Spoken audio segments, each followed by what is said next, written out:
So the Romans ruled the world, destroyed themselves. Now here's the big part. The Roman Empire did not fall by invasion.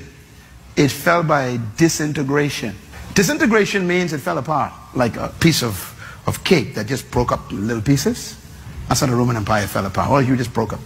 And what happened was everybody scrambled for power. And the result was many little kingdoms. Instead of one kingdom, many little kingdoms. Let me give you some of their names. Spaniard, Franco, Belgier. This is Roman kingdom. Anglo, Roman kingdoms. Portugal, Roman kingdom. We know these kingdoms in English. Franco, France. Belgier, Belgium. Porco, Portugal. Anglo, Spaniard. They're all kingdoms. They are all Romans. They are all Romans. So their psyche, their mentality, ingrained. We were chosen by the gods to rule anybody who don't have our traits. They were chosen by the gods to be our servants and our slaves. They are not complete divine beings like us. We are superior. So the French and the Spanish, the Portuguese and the British, Anglo, call them Anglo, they decided to expand their kingdoms.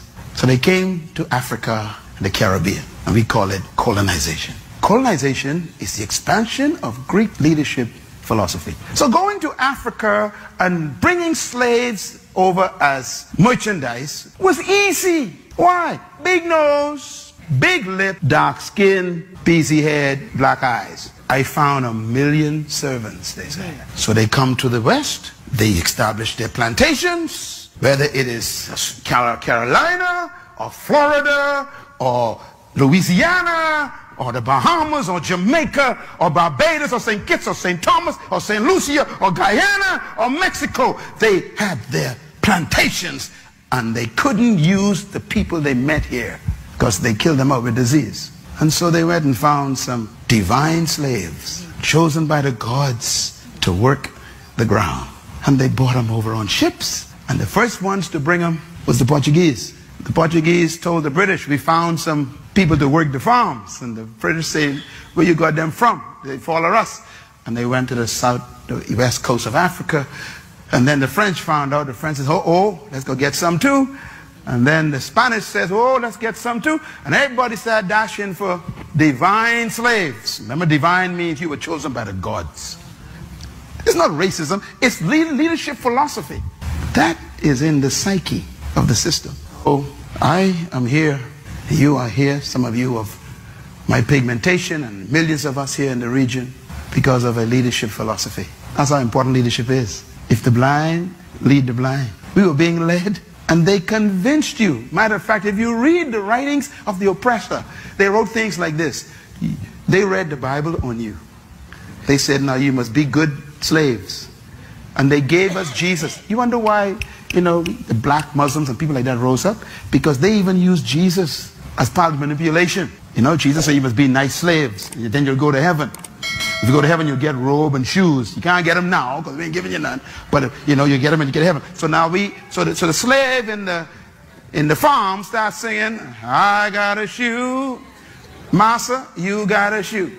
All of God's children got a shoe, but I ain't gonna get mine until I go to heaven. I'll walk all over. See, in other words, you get yours now, massa. I can get mine when I go to heaven. All of that is brainwashing. Those songs that we used to glory in called Negro spiritual, you need to read the words of those songs. They are strong songs of conversion for your mind to make sure you never rise above. I used to sing them, so don't look at me funny. I was born in a little town called Baintown. That was a village of slaves. I'm trying to show you where leadership problems come from. So for 394 years, they ruled these islands, and they made all of us believe you were born to clean my house. You were created to plant my corn. You were sent by God to wash my clothes and cook for my children. And so there we were stuck in the back room. Oh, by the way, you ain't got no charisma, so you must be seen and not heard. You see, that's part of the system. So you're supposed to work, but no one's supposed to see you. And so the little slave walk around the house cooking, and and they ain't supposed to be around when master got friends. See, the whole thing, psychological. That's why some of you all are timid. You are so timid today, and you think you're cool. Timidity was taught. That is why when a man of my pigmentation speaks up, it makes them nervous because you ain't behaving.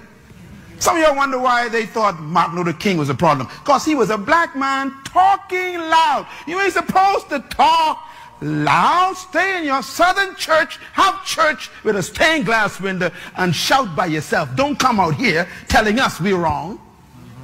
That was the problem. It was a leadership problem. To tell Miss Rosa Parks that she's in the wrong seat was very natural for them. You don't understand. You say, there ain't no prejudice. This is the conditioning of the culture. You ain't supposed to sit here. Yeah, but I'm a human. You ain't no complete human. See?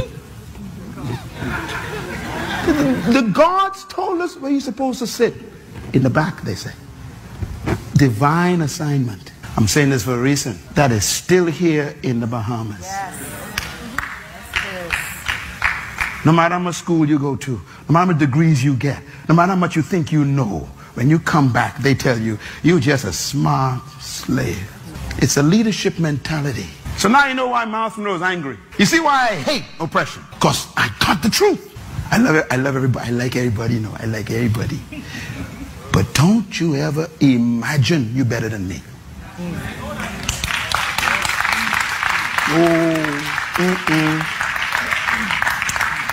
You think you're better? I draw a line. Cross that. That's a Van Down talk. You don't know about that. And if a fella draw a line, that means fight start.